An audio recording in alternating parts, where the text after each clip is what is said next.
Assalomu alaykum qadrli YouTube tomoshabinlari.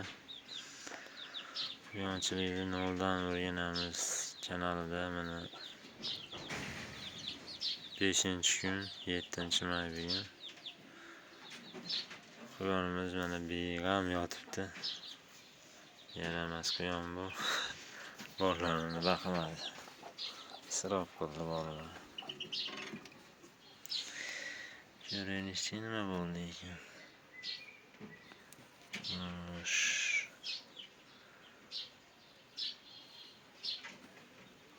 Hozircha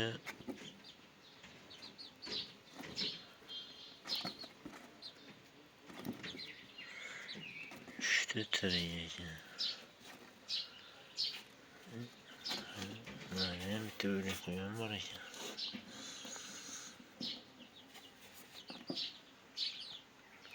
Yaramas. Kechagi shekilli bu.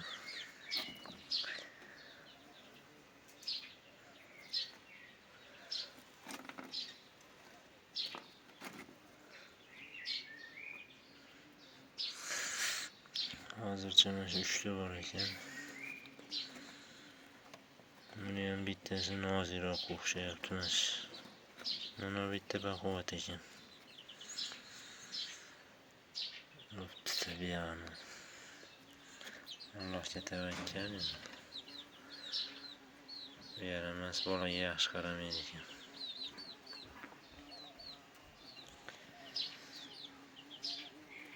Ko'rinishchi yo'q nima bo'lar ekan.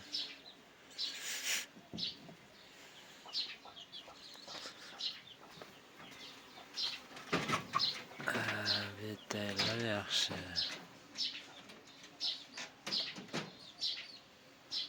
Ikkovini ham qo'shib qo'yish kerak endi. Mana ikkovi qochgan. 30-aprel. Keyingi 30-aprelga tug'ish kerak. Bitta vaksina berganman bularga. Endi antibiotik berishim kerak. Bu tovuqchalar. Bular ham yaxshi katta bo'ladi. Birovlarga yemadan beryapman, bu yerda 3 ta.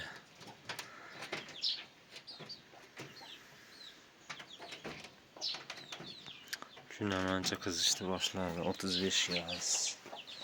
Mana bitta o'ylar bo'lsa. Miyasi bilan turibdi. 5 ta bor bunda.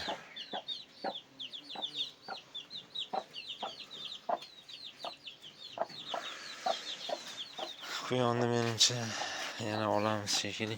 Toshkentdan boshqa. Bu yaxshi chiqmadi, yaramas. Siz kuzatib turinglar, inshaalloh. Birga rivojlantiramiz. Bu bo'lmasa boshqasi davlasa to'xtatib qo'ymaymiz.